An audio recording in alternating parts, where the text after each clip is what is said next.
You thought you knew someone, and then they try to humiliate you in front of everyone, except you already have the upper hand.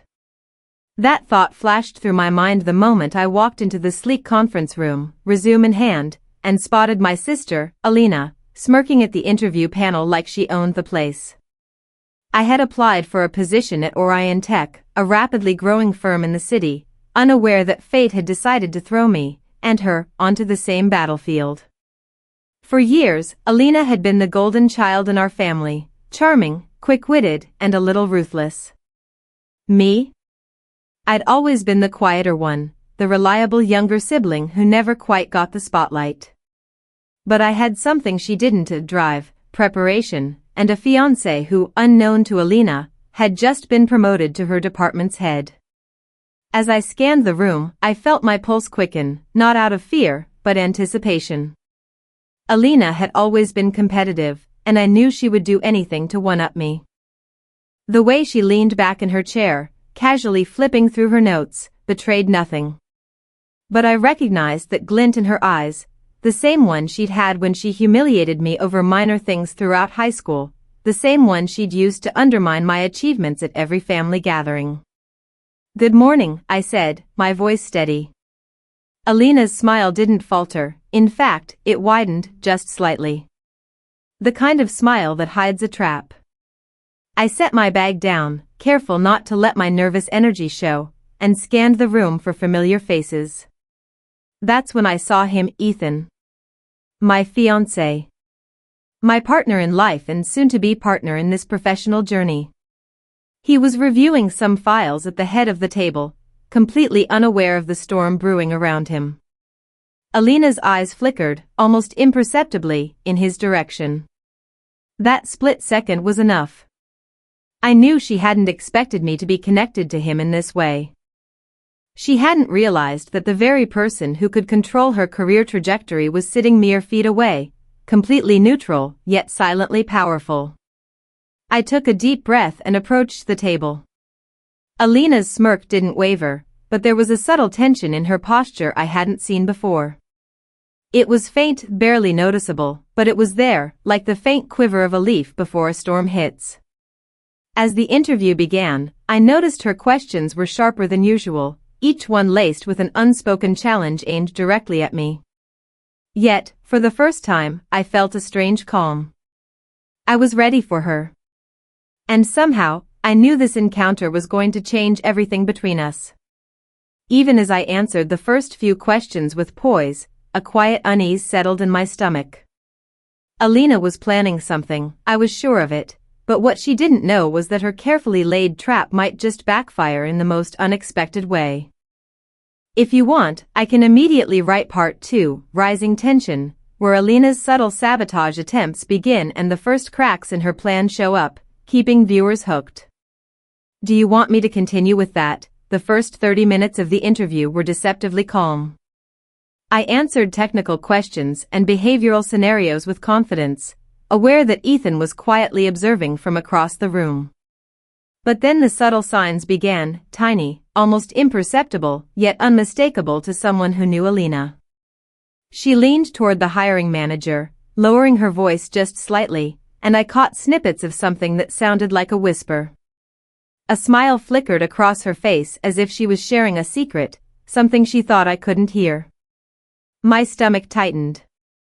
This wasn't just casual small talk, it was strategic, like she was laying the groundwork to make me look incompetent without anyone realizing it. Then came the first favoritism red flag. The panel seemed unusually attentive to her responses, nodding along, even laughing politely at jokes that didn't land.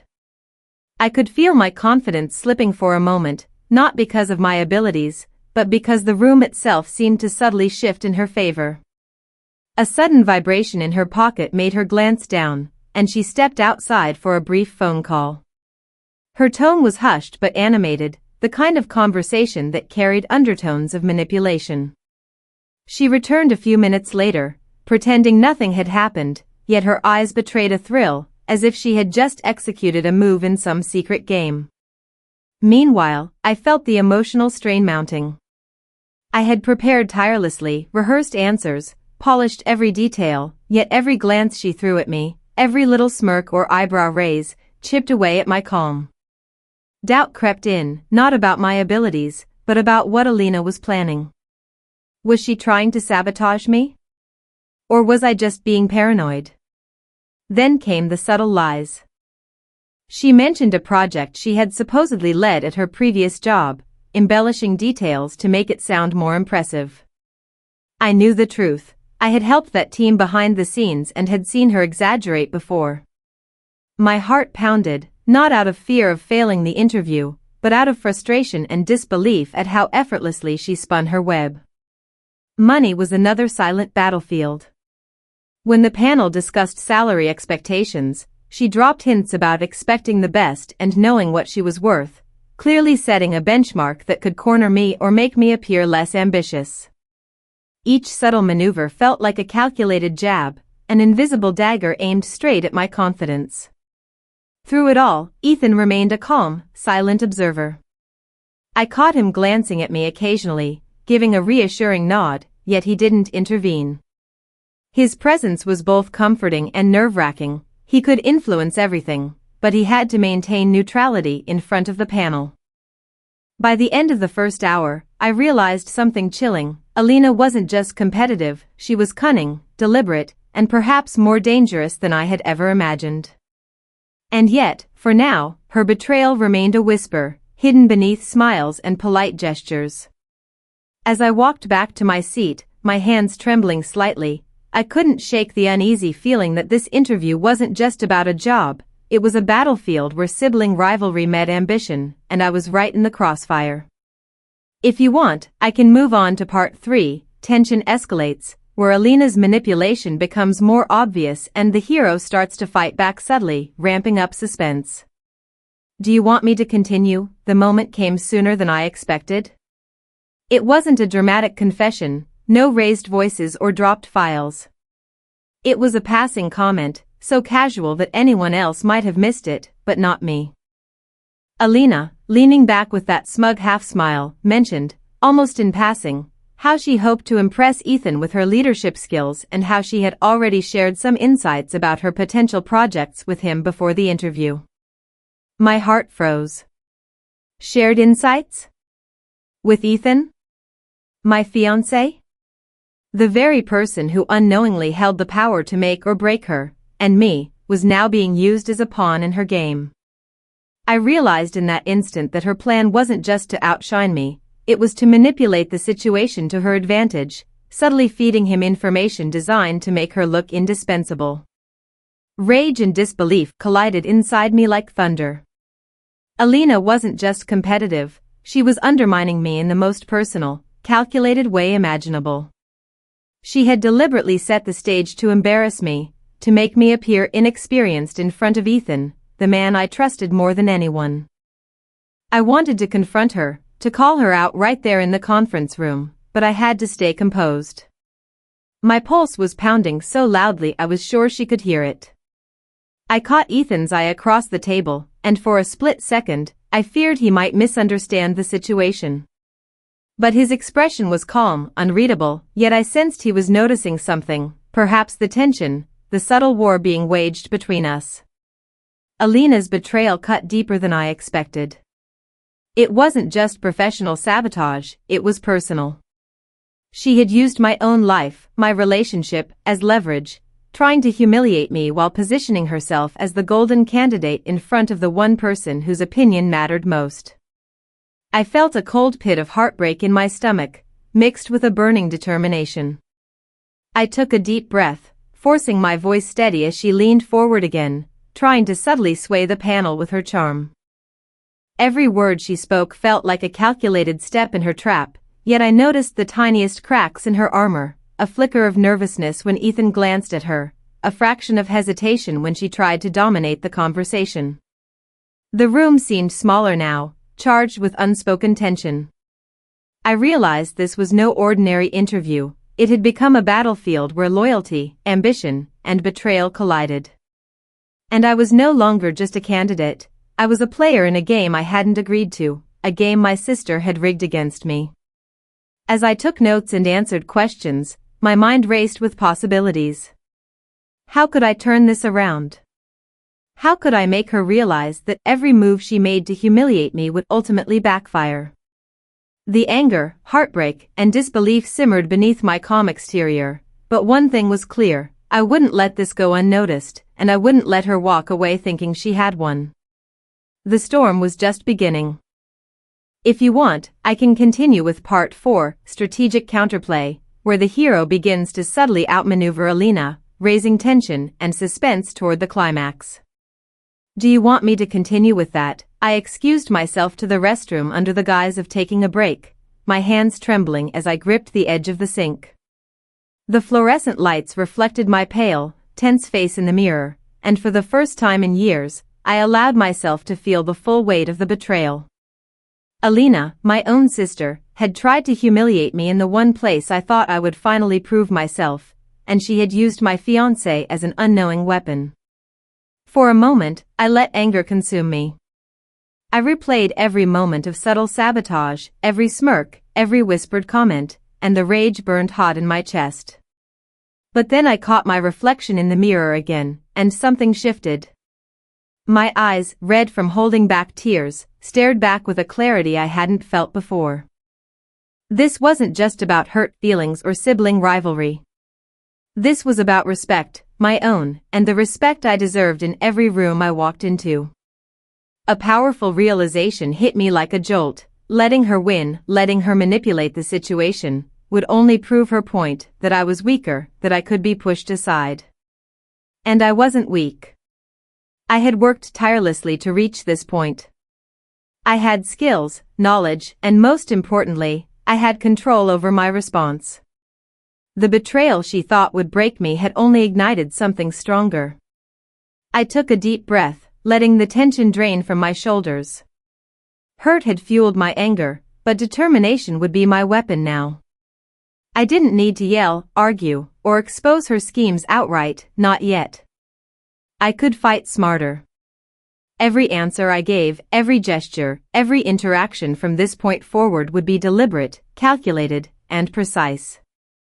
I would let my competence and poise speak louder than any scheme she could throw at me. The restroom door opened, and I glimpsed Ethan passing by, clipboard in hand. His subtle nod reminded me that he already trusted me, that he knew my capabilities. That was my anchor. If I could maintain focus, remain composed, and subtly reveal Alina's manipulations through my performance rather than confrontation, the truth would eventually speak for itself. By the time I returned to the conference room, a calm yet fiery resolve had replaced the whirlwind of emotions that had gripped me before. I walked in with my head high, shoulders squared, and a quiet intensity in my eyes. Alina glanced up, expecting to see me rattled or flustered, but she found nothing of the sort. Her smirk faltered ever so slightly, and I caught that fleeting moment like a victory already won. This was no longer just about an interview or sibling rivalry, it was about reclaiming my power, proving that betrayal could not define me, and showing that respect earned through skill and composure outweighed manipulation. The storm she had hoped to unleash on me had instead revealed a strength I hadn't fully recognized in myself. And in that instant, I knew, the game had changed. If you want, I can move on to Part 5, the showdown, where the hero subtly turns the tables and Alina starts to realize her plan is unraveling. Do you want me to continue? Back at my desk after the interview, I felt the weight of betrayal settle into a quiet, simmering determination. Alina thought she had the upper hand, she was still riding on her charm, her whispered confidences, and the subtle manipulation of Ethan's perception. But I now had clarity, and I knew exactly what I had to do: reclaim my power, expose her lies, and make her realize that underestimating me was her first mistake. Step 1 was observation. I began noting every little thing she did, her choice of words, how she flattered certain panel members, the tiny exaggerations she inserted into her work history, and the moments she tried to plant doubts about me. Every smirk, every whisper, every nod she gave as if sharing secret intelligence with Ethan would be recorded in my mental ledger. Step 2 was proof. I couldn't confront her based on instinct alone. I quietly saved copies of documents she had left behind, recorded inconsistencies in her project claims, and even discreetly checked with colleagues about her supposed achievements. The pieces began to fit together like a puzzle, revealing her web of deceit.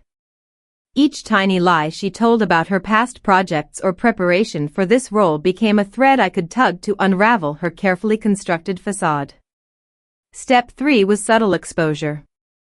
I couldn't act rashly. Alina was clever, and she would smell a trap from a mile away. I started answering every panel question with precision and confidence, dropping hints that only someone paying close attention could notice, hints that contradicted her stories without directly challenging her. A comment here about a project she claimed to lead, phrased as a casual remark, a subtle clarification there that revealed her embellishments. Each move was a calculated step to make her seem less credible without her realizing it. Step 4 was psychological. I allowed her to believe she was still in control, letting her smirk and manipulate, while quietly observing how far she would go. Her sense of superiority became her own blind spot, and I made mental notes of how she reacted to Ethan's quiet, professional glances. Every overconfidence, every small victory she celebrated would be used against her. Finally, step 5 was timing. I couldn't strike too soon. The right moment had to arrive, when her lies, her exaggerations, and her manipulations would collide in a way that would be undeniable to the people whose opinions mattered. And I had a secret advantage, Ethan.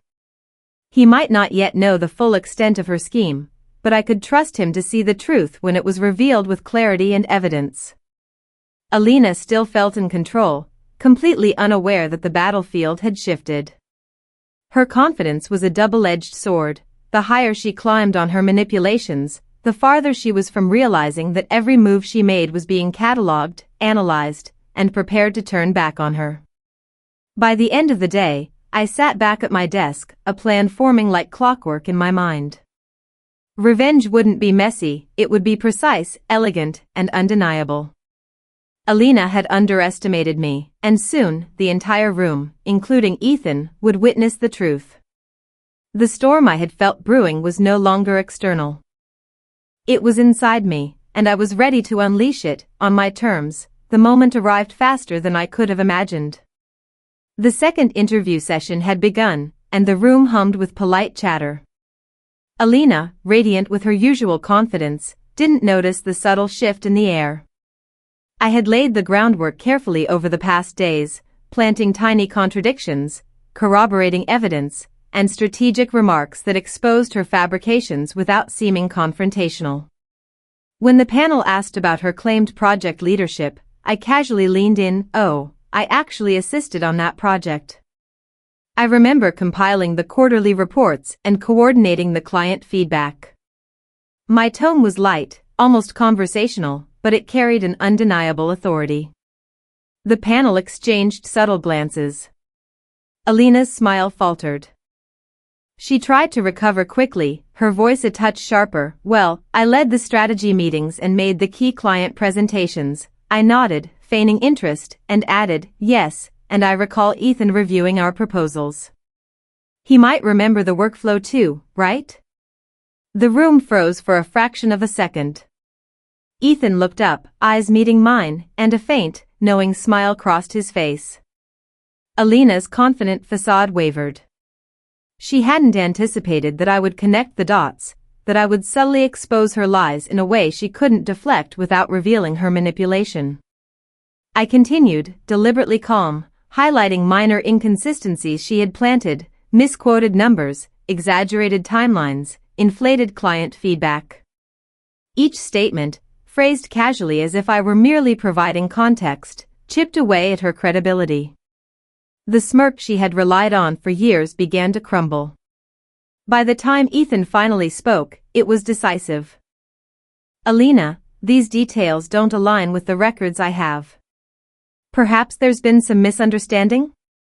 His words were calm, professional, but the weight behind them made her shift in her seat. The panel looked from her to me, then back to her, their expressions unreadable but skeptical. Alina tried to salvage the situation, her voice rising slightly, betraying panic. But it was too late. Every lie she had spun, every attempt to humiliate me, had been systematically exposed, not with shouting or drama, but with evidence, precision, and subtle truth.